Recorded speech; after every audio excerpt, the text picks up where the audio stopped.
Private corporate విద్యా సంస్థలు అసలు విద్యా సంస్థల లేకుంటే వ్యాపార కేంద్రాల ప్రజల నుంచి దోచుకునే కేంద్రాల అనే విధంగా ఉన్నాయి.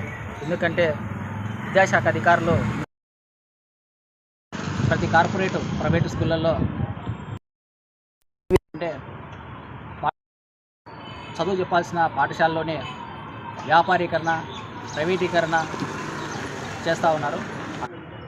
ఈ ప్రైవేట్ కార్పొరేట్ విధించే ఫీజుల భారాన్ని తల్లిదండ్రులు భరించలేక తమ ఆస్తులు తమ అంతస్తులను చదువుకు పెట్టి బ్యాంకులో పెట్టి ఇలా అప్పుల పాలవుతూ ఉన్నారు. కాబట్టి ఫీజుల భారాన్ని మొదటగా తగ్గించాలా. ఏదైతే ప్రతి సంవత్సరము తల్లికి వందన పేరు మీద ప్రభుత్వం విద్యార్థుల ఖాతాలకి తల్లిదండ్రుల ఖాతాలకి నిధులు విడుదల చేస్తూ ఉన్నారు. ఇప్పటికీ కూడా నిధులు విడుదల చేయక నెల అవుతుంది. ఇప్పటికీ చాలా పాఠశాలల్లో ప్రైవేట్ కార్పొరేట్ విద్యా సంస్థల వాళ్ళైతే నెల గడుస్తున్న కూడా పుస్తకాలు ఇవ్వడం కానీ తమ యూనిఫామ్ కానీ ఇవ్వలేదు. కాబట్టి ప్రభుత్వము వెంటనే అనవసరం మీద ఖర్చు పెట్టకుండా ఏదైతే ఒక దేశం కానీ ఒక రాష్ట్రం అభివృద్ధి చెందాలంటే ఖచ్చితంగా విద్యా వైద్యం అనేది చాలా ఇంపార్టెంట్, ఫస్ట్ మెజారిటీ. దానికి ఖర్చు పెట్టకుండా మిగతా దానికి 700 కోట్లు 100 కోట్లు ఖర్చు పెడతా ఉన్నారు. వాటికి కాదు ముందు కావాల్సింది విద్యా వైద్యానికి ప్రభుత్వం ఖర్చు చేయాలని వెంటనే తల్లికి వందనం పథకం ఏదైతే ప్రభుత్వం తెచ్చిందో ఆ పథకం కింద విద్యార్థుల దండులోకి వెంటనే జమ చేసి విద్యార్థులు చదువుకు తోడ్పడాలని మేము అడుగుతా ఉన్నాం. అరవింద్ ఆశ్రమం అనేది ఒక ట్రస్ట్. ఆ ట్రస్ట్ ఉద్దేశం ఏంటంటే పేదవారికి ఉచిత నిర్బంధ విద్య అందియాలనే ఉద్దేశంతో ఆ ట్రస్ట్ను ఏర్పాటు చేయడం జరిగింది. కానీ ఇప్పుడు ధనాపేక్ష ధ్యేయంగా పనిచేస్తున్నారు తప్ప ఉచిత నిర్బంధం అందియాలనే ఉద్దేశంతో వాళ్ళు లేరు.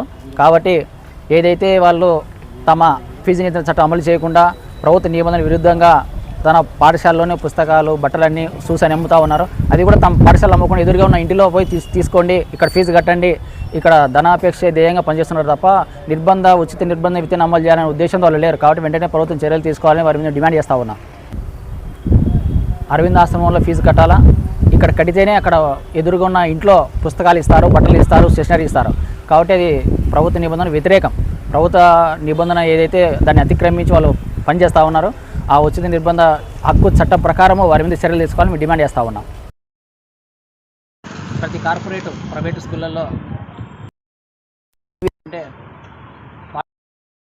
చదువు చెప్పాల్సిన పాఠశాలలోనే వ్యాపారీకరణ ప్రైవేటీకరణ చేస్తూ ఉన్నారు.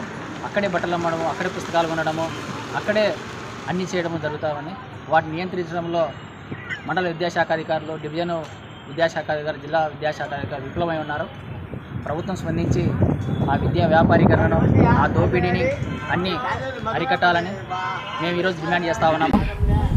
ఈ మధ్యకాలంలో ప్రభుత్వం నిర్ణయించిన ఫీజుల కంటే తాము ఇష్టం వచ్చినట్లు తల్లిదండ్రులు అత్యధికంగా వేల లక్షలు ఉన్నారు. విరుద్ధంగా నడుస్తూ ఉన్నాయి. కాబట్టి స్పందించి ఆ పాఠశాలల మీద ఆ విద్యాసంస్థ చర్యలు తీసుకోవాలని మొదటగా విద్యాశాఖ అధికారులు కానీ ఏ కార్పొరేట్ పాఠశాల కానీ ప్రైవేట్ విద్యాసంస్థ తనిఖీ చేయడం అనేది ఇంతవరకు జరగలేదు. ఇప్పుడు దాదాపు తెరిచి నెల కావస్తుంది, రేపటితో చివరి రోజు. ఇప్పటి వరకు ఏ విద్యాశాఖ ఏ పాఠశాలకు వెళ్ళి ఆ దందాన అడ్డుకోవడంలో అరికట్టడంలో విఫలమై ఉన్నారు. కాబట్టి అధికారుల మామూలు మత్తులో ఉండారని ప్రజానికం భావిస్తూ ఉన్నారు. మేము కూడా అలానే భావిస్తూ ఉన్నాం. ఇప్పటికైనా ప్రభుత్వం స్పందించి ఆ విద్యాశాఖ మీద చర్యలు తీసుకోవాలా. అలాగే ఫీజు నియంత్రణ చట్టం తీసుకురావాలా, విద్యా హక్కు చట్టాన్ని పటిష్టంగా అమలు చేయాలా. అలాగే 2009 ఏదైతే విద్యా హక్కు చట్టం ఉచిత నిర్బంధం ఉందో ప్రతి ప్రైవేట్ కార్పొరేట్ విద్యా సంస్థలలో 20% పేదలకు ఉచిత నిర్బంధ విద్య ఇవ్వాలి. ఏ విద్యా సంస్థ కూడా అలా పఠించడం లేదు. ఇప్పటికైనా ప్రభుత్వం వారి మీద చర్యలు తీసుకోవాలని మేము డిమాండ్ చేస్తూ ఉన్నాం.